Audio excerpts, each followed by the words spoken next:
Hi, it's Steve. Today we'd like to show you how to change the evaporator fan motor on your refrigerator, and it's a really easy job. All we're going to need is a 1/4-inch nut driver and maybe a pair of needle nose pliers. Let me show you how we do it. Now the first step in this repair will be to disconnect the power, so pull the fridge far enough forward that you can unplug it. Then we're going to open up the freezer, remove any shelves and items that are in the freezer.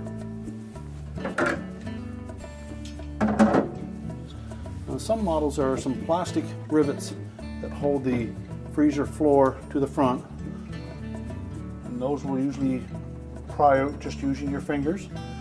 And on this model there are also some 1/4-inch screws at the back that need to come out as well. And next we'll remove 2 screws on the evaporator cover, as well as a single 1/4-inch screw or a cover plate where the ice maker would connect if you have no ice maker. And if you have an ice maker in your model, you will need to remove it. Typically it would have 2 1/4-inch screws at the top that would need to be loosened and 1 leveling screw in the bottom that would need to be removed. Remove the screw from that access cover, disengage the little tab, set that aside, and we're going to reach in and disconnect the ground wire. That attaches to that evaporator cover.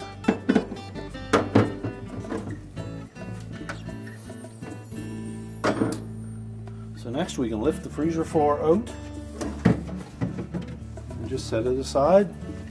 Then we're going to tilt that evaporator cover forward, lift it out of the freezer floor and pull it completely out.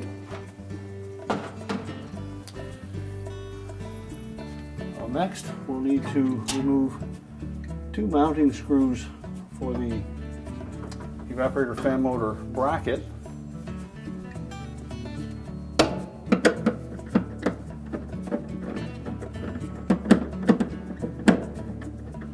We want to make sure that we don't drop these screws in behind the evaporator, and use some caution when working near that evaporator because the fins are very sharp. Now we can remove the wires from the motor terminals, and if they're on there very tight, you can use a pair of needle nose pliers to grasp the connector and pull them off.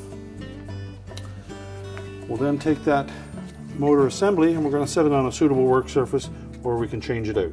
Now next we'll want to remove the fan blade, so take our needle nose pliers and just go in between the blade and the motor bushing and gently pry it off. Just set it aside.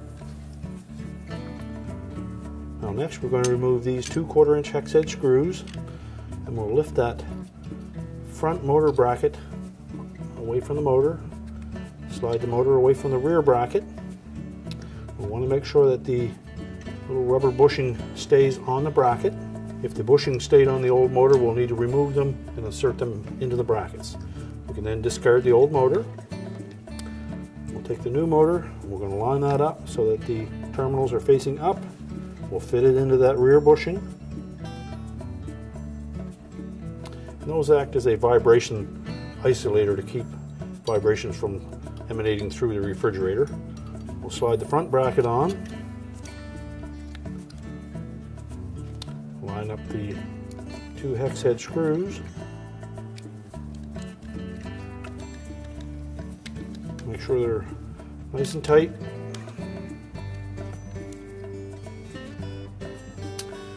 We can then reinstall the fan blade, push it firmly onto the shaft until it bottoms out. And take note of the location of the ground wire on the new motor. It's on the back rather than on the side. We're now ready to put that assembly back in the freezer. So our next step will be to connect the wire harness to the motor. Start with the ground wire on the back.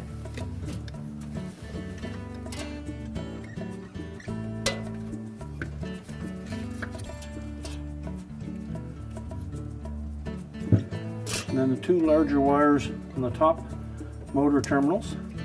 Make sure they fit on there securely.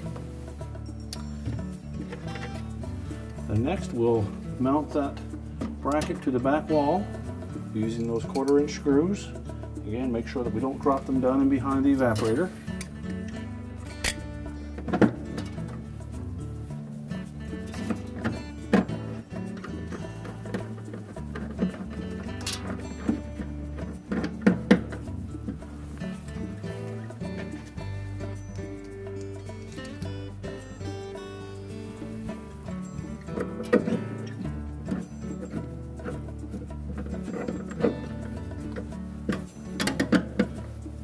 tighten them securely. Next, we'll put our evaporator cover in place. Now, when installing the evaporator cover, we need to make sure that we carefully position it behind these two styrofoam blocks, and that it fits over the air inlet.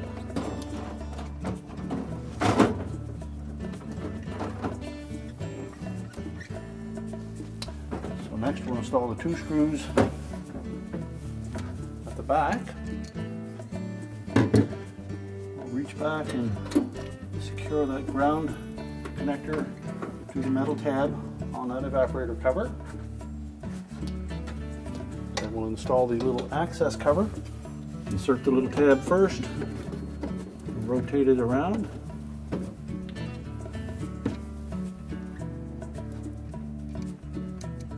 Then install the 1/4-inch screw.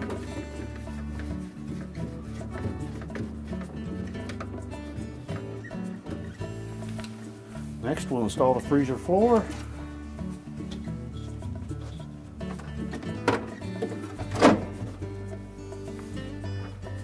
Install the two retaining screws at the back. And if your model has the plastic rivets at the front, we can now insert those. We'll replace the racks and any food that may have been in the freezer. We're ready to close up the freezer door, reconnect the power, and our repair is complete.